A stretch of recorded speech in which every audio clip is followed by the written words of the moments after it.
This here is a 1940 Knucklehead. So we finished building this. Larry Settle did the build, and it needed some fine tuning, as you saw in the previous videos. So I brought it up to Duncan Keller's here in San Jose. He properly rebuilt the carburetor for me and went through the clutch. We put a new main seal in the transmission for me. Just did that today. But had been sealed, but improperly, so it was leaking on us. So now we got a good tune-up and rebuilt carburetor, and she's working good, and systems are working. I'm going to fire it up here, run it down the street, test the systems. We'll give you a nice little look on it. Let's just go around the bike here.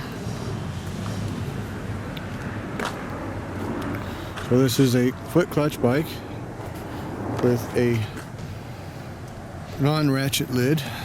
So you have to hunt for the gears here. 1, 2, 3, 4, like that. This is ignition. This is lights. This is your choke here. Well, it's a nice little bobber. It's a cool little bike. Again, the Wassel tank is Newell stock, and that is the original paint out of the Wassel bag for the tank. A nice little front view of the bike here. Bring it back around, closer on the motor for you.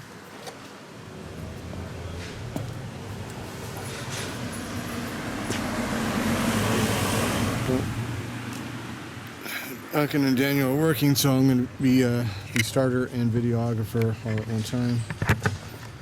So bear with me.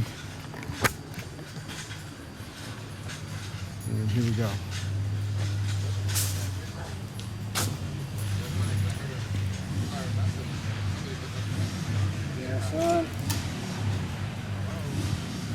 I've not tried to start this bike since Duncan got done with it. So this is going to be my first little retard.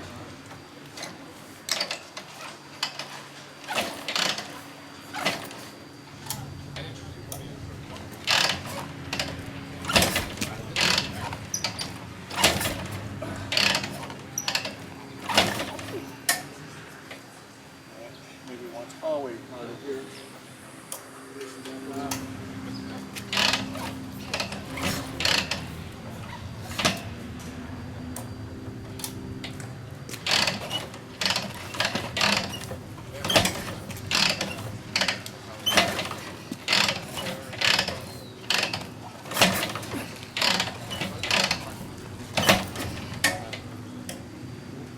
Lights and everything.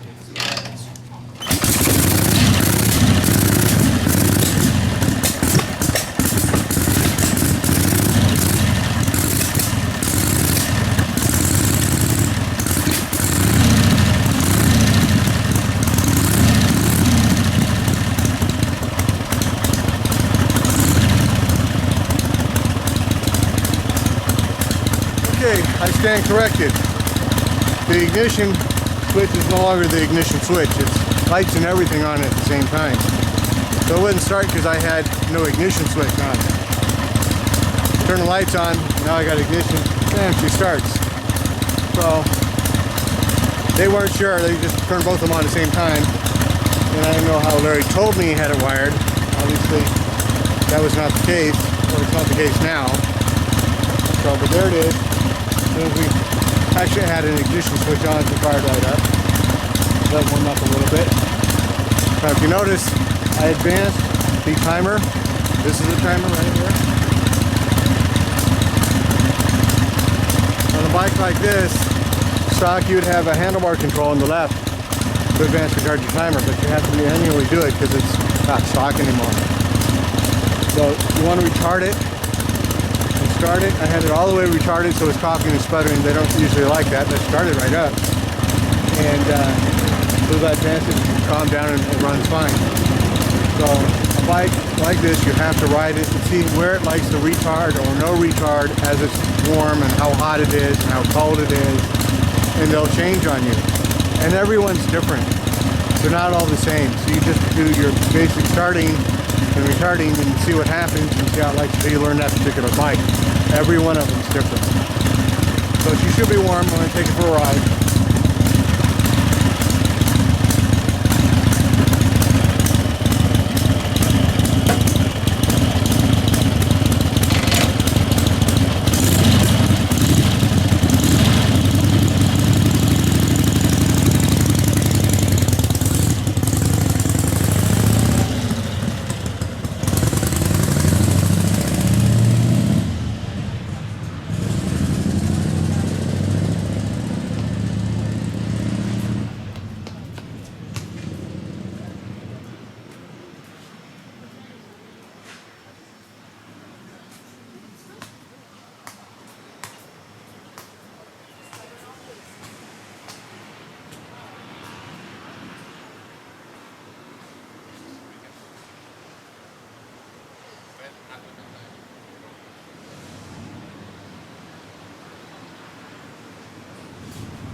As you can see, she's idling beautiful, nice and hot now. On this type of bike, you always want to find neutral before you go into a stop or before you go into a slow turn. Just in case you have to put both feet down all of a sudden. Just a good idea, it's a golden rule, don't ever forget it. So that's our 1940 knuckle bobber running perfect now. We'll go put it away and bring out another bike.